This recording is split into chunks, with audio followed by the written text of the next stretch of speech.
My name is Dr. Michael Torres, 32, cardiologist in Los Angeles. People ask me why I became a doctor. I tell them I wanted to help people. That's half true. The other half, I wanted to prove someone wrong. A fifth grade teacher who looked at a 10-year-old kid and decided he wasn't worth her time. 15 years later, she walked into my clinic, and I had a choice to make.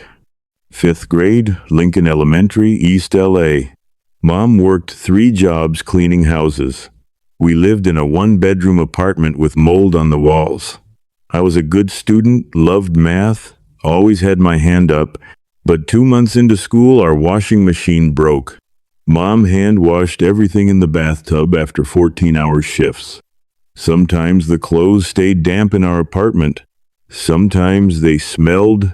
I was 10. I didn't know how bad it was. Mrs. Patricia Carmichael was my teacher. 50 years old, 20 years teaching, good reputation. She didn't hit me or yell at me. Nothing that obvious. She just stopped seeing me. Never called on me even when my hand was up. Sat me in the back corner where it's quieter. When other kids made comments about the smell, she turned away. It was like I'd become invisible. And somehow, that was worse than being yelled at. Midterm math test came. I studied for weeks at the library. Finished in 20 minutes, knew every answer. Got the test back. 45%. Failed. I went to her after class, confused, scared. I think there's a mistake. I solved these problems correctly. She glanced at the paper, didn't really look. Sometimes we think we understand more than we do, Michael. That was it. No explanation, no second look. Just dismissed. Mom took time off work, came to school in her uniform. We waited outside the classroom. Mrs. Carmichael finally let us in, already annoyed. Mom was polite, respectful, showed her the test. These answers are correct. I checked them myself. Mrs. Carmichael's smile didn't reach her eyes. Mrs. Torres, Michael is struggling in several areas. Have you considered that home environment might be a factor? Mom went very still. What are you saying? I'm saying children need structure, consistency. Mom stood up, took my hand. We left without another word. New school, new teacher. Mr. James Thompson, mid-40s, taught 6th grade. First day he asked what I loved. Math, I said quietly. He smiled. Show me. Gave me a problem 3 grades above mine. I solved it in 2 minutes. Stay after school today. Mr. Thompson wasn't perfect. He could be impatient when kids weren't trying. Sometimes he'd snap at students who came in unprepared. But when he saw you wanted to learn, really learn, he'd move mountains to help you. He stayed late twice a week to tutor me. Not because he was some saint, because he believed wasted potential was the worst sin a teacher could commit. You've got a gift, Michael. Don't let anyone convince you otherwise. That's all I needed. Someone who saw past the surface. UCLA scholarship, Stanford Medical School, top of my class. I became a cardiologist and moved back to LA, set up a policy. I see patients regardless of insurance.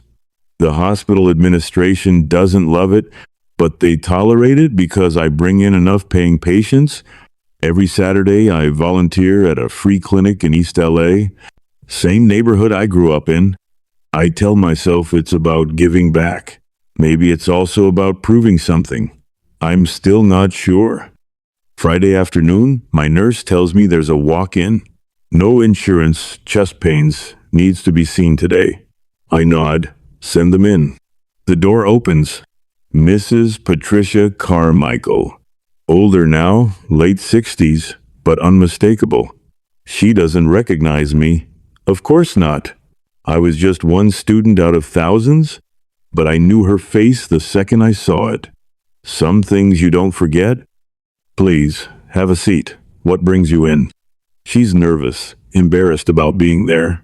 Chest pains. 3 weeks now. I lost my insurance when I retired. You're retired? What did you do? I taught elementary school. Lincoln Elementary, actually. 30 years. I keep my face neutral. That's a long career. Let's check you out. I run the tests. EKG, blood work, echo. Coronary artery disease, moderate blockage, manageable with medication and monitoring. But without insurance, she's looking at thousands of dollars. I come back with the results. She's sitting there, hands folded, trying not to look scared. You have coronary artery disease. Not immediately dangerous, but it needs treatment. How much will that cost? I pause. This is the moment. I could refer her to county services, let someone else deal with it. That would be the easy thing, the professional thing. Instead, I hear myself say, "Nothing. I'll handle it." She blinks. I don't understand. "I'll treat you pro bono. Medication, follow-ups, everything." Why would you do that? You don't even know me. I lean back, look at her for a long moment. Do you remember a student named Michael Torres? 5th grade, about 15 years ago. Her expression changes, shifts, trying to remember. Michael Torres. Yes, I think so. You failed me in math even though every answer was correct. When my mom came to talk to you, you suggested my home environment was the problem. The color drains from her face. That was you. She's shaking, staring at her hands. There's a long silence. I'm not sure I remember exactly. You don't remember failing me? No. I remember the name, Michael Torres. But there were so many students over the years. She's not lying. I can see it in her face. She genuinely doesn't remember the specifics. That somehow makes it worse. Your mom came to talk to you about my test, I say. You told her my home environment was the problem. Her face changes, a flash of recognition, then shame. I said that? Word for word. She closes her eyes. I was so tired back then. Teaching had become about managing problems, not seeing kids. That doesn't excuse it. Nothing excuses it. But I stopped seeing faces. Just issues to handle before the next bell rang. It's not the apology I expected. It's more honest than that, and somehow that matters. Why are you helping me? She asks. After what I did? I think about it. Because you need help. That's my job. It's more than that. Maybe I need to prove to myself that I'm not the kind of person who decides someone isn't worth my time based on circumstances. She nods slowly, understanding. Thank you for being better than me. I write her prescriptions, set up follow-up appointments. As she's leaving, she pauses at the door. I'm volunteering now at a tutoring center in East LA, trying to, do better, be better. That's good, I say, and I mean it. That night I tell Mom over dinner. She's quiet for a long time. How do you feel? I don't know. Angry still, but also tired of being angry. She reaches across the table, takes my hand. You did the right thing. Did I? Part of me wanted to turn her away. But you didn't. That's what matters. Mrs. Carmichael comes to her appointments for the next 6 months. We don't talk much beyond medical questions, but there's something in the air between us. Unresolved, complicated. About a year later, I'm grabbing coffee near the hospital. There's a community center across the street having some event. I see her through the window. Mrs. Carmichael sitting at a table with a young girl, both bent over a math workbook. I stand there for a moment, just watching. The girl looks frustrated, erasing something aggressively. Mrs. Carmichael puts a hand on her shoulder, says something. The girl stops, looks at the problem again, nods. They work through it together. I don't go in, don't interrupt. Just watch for a minute, then keep walking. A few weeks later, I get a card in the mail. It's from that tutoring center, thanking me for a donation I never made. Inside, a note in familiar handwriting. Thank you for giving me a second chance to get it right, PC. Here's what I didn't tell anyone. Not even Mom. When Mrs. Carmichael first came into my office, I pulled up her file and saw she had no insurance. I could have referred her to county services, made her someone else's problem. For about 30 seconds, I actually started typing the referral. My hands were shaking.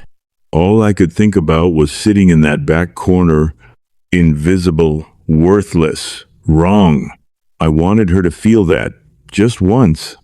Then I stopped, deleted the referral, because becoming like her wasn't victory. It was just becoming like her. I still run that clinic every Saturday. Last week, a kid came in, 10 years old, nervous, clothes a little worn, needed a physical for school.